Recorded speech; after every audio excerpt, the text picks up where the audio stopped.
I will give the full story of my personal mission because I often don't give the extended one. So I would say it like dates back, and I didn't even know it dated this far back, but I like as far as I grew up in New York City. And as far as I can remember, like I thought homeless people existing at all was pretty fucked up. And I asked a lot of questions about it, and I went to like the private school. I didn't grow up particularly wealthy. Um, but the people in my private school, everything like that, that didn't make any sense. It did not make sense to me, and it still doesn't really make sense to me. Why some people have to suffer so much while others have so much. And so I would say from a long part, like, I would say I'm someone that likes to more be part of the solution than the problem. And I see that as a problem, and not in like a we should be communist way, but in a way that there's like, I think there's better ways where people can be wealthy and also just not so horrible. Uh as to like leave some people like, like programmatically out. And I always bring up the point where it's just like we don't want handouts, but there was a massive tax evasion bill passed in this country that we say lost $10 trillion. So it's really hard for me to stomach that our government is passing tax evasion bills and we don't have the money to like help people eat. A lot of starving kids in this country. So it's those kinds of things that drive me crazy and are the kinds of things where it's just like I think people can be wealthy and not horrible. And stop just like handing out things to the wealthy. And if we just like, even do some things like Prospero to balance it out more. And by the way, like all of my solutions are, and anyone that's heard me talk about the SEC or whatever is like not counting on government at all. I think they're a lost cause. I think we need good private organizations that, can help people. And that's, the Prospero's long-term business model. I shared our deck today. Like a big part of like what we want to do is earn trust. So we can one day ask questions like, what's your temperature? And be able to model like a pandemic in real time and essentially do for as a public good what the US senators did when they were shorting the market and reassuring the public when they had like private access to hospital data. Like we would be in people's homes and we would distribute the benefit to the people that shared the data with us and really create an incentive to share more data, a virtuous cycle. And right now, alternative data gets stolen from you. Real-time credit card swipes, camera data, satellite images, all that's taken from you without your knowledge and without you benefiting from it. And hedge funds use it, or even like the hospital data in this case is going to senators. They profit, you don't. Um, so, while you're holding the bag. So I think that like, I don't want to like go too far down the like, road of like, yeah, there's a lot of problems in the world, but like I believe in practical, realistic solutions and Prospero is, and especially the long-term thing is a practical and realistic solution. And I consider it practical and realistic. And one of the reasons why I've worked for 13 years without drawing a salary to build something powerful and free. Um, is because I really believe that's the way what I needed to do, what we needed to do to earn people's trust, to be able to work together with them to build this powerful, community owned data set that benefits a lot more people and lifts a lot more people up than the world currently is. And, yeah, I say that I originally didn't know that I did this from when I was like 7. But I actually, when I was 25, I was a bit of a jerk when I was younger. Um, Partially because like a lot of people, like kind of like Elon Musk now, I thought that like I wanted to do things for the world, so that entitled me to be a bit of a jerk. Um, but I learned that that's not really how I want it to be.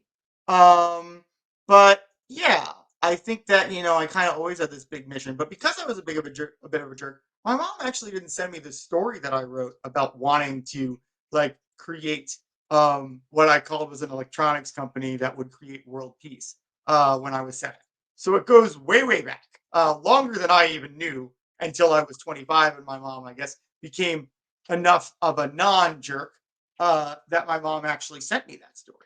Um, but yeah, my whole career was just kind of figuring out the practical side of making things more fair. And I actually ended up starting my first AI company 13 years ago because I actually got fired from my last full-time job because I built a model that was able to break mortgages more accurately than anyone at my 2,000 person company that had like a hedge fund in Greenwich, Connecticut with very advanced analytics. I basically figured out that people paid their loans a lot more based on what state they lived in than how much money they had. Like in Texas, there's this there's this thing called Texas Tuesday, where after 180 days, you're out if you haven't paid your loan.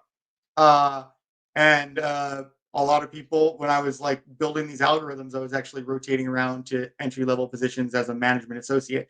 Me and the son of the number two guy and the son of the CFO. So nepotism program plus George building algorithms. Uh, and yeah, I would just ask borrowers what was going on. I figured out how to do this as a an industrious young 24-year-old. Um, and that ended up getting me fired because actually as an offshoot of this model that could predict mortgages very accurately, because the other side, like in Florida, you could not pay your loan for like 5 years and just pocket that money. So surprise, surprise, that was a bigger reason. And actually part of my model found loans that were in foreclosure for like 10 years. And I embarrassed some more senior people at my company. And so that was pretty funny. Uh, but it was great because I needed to get out on my own. Yeah, that gave me the little push, and my first company started because I brought that model. I was told I had like a whistleblower lawsuit because they really shouldn't have fired me because I was doing good work and getting people in loans that they could actually afford. Um, and I went to my old boss at Bear Stearns, who's been a great supporter of me my whole career, helped me start Prospero as well, in addition to my first company. And I said, "This is what I'm doing." And I was like, they actually called me a shark at that last company, and I was like, "Well, I'm going to be a shark. I want to come work for you at Goldman Sachs." And he said, "Well, I don't think this. If you can do this, like, and model this as accurately, like, I want to invest in your first company. I don't want to give you a job." And he actually introduced me to my first client, which was a $20 billion credit only hedge fund. And that's how I became an entrepreneur. But, it's always kind of been, to answer, I know it's a long winded answer, but it's a long story chain. Um, and like, I think every step of the way, I've kind of been trying to do the right thing and figuring out my way to like help people and make things more fair. And it's just led me on that path. And I think, one of the like most important, I think I've always kind of had an instinct towards this, but there's a great like Steve Jobs Stanford graduation speech where he basically talks about how life can be nonlinear and you have to like follow your heart. And he talks about how he took calligraphy and he didn't know why he took calligraphy um, in college. And he says he owns a lot of his design abilities to, I think, mapping that in his head. And like that is something that I've always tried to follow. I've always tried to follow this idea that, my North Star of just like, I think if I have this goal, I want to make things more fair. Um, you know, the I think is often attributed to Goethe, but it's also an almost famous, and I love the quote. It's be bold and mighty forces will come to your aid. And I've always thought that. And I've had like at times like, you know, our our our app was designed by a 7-year creative director at Apple.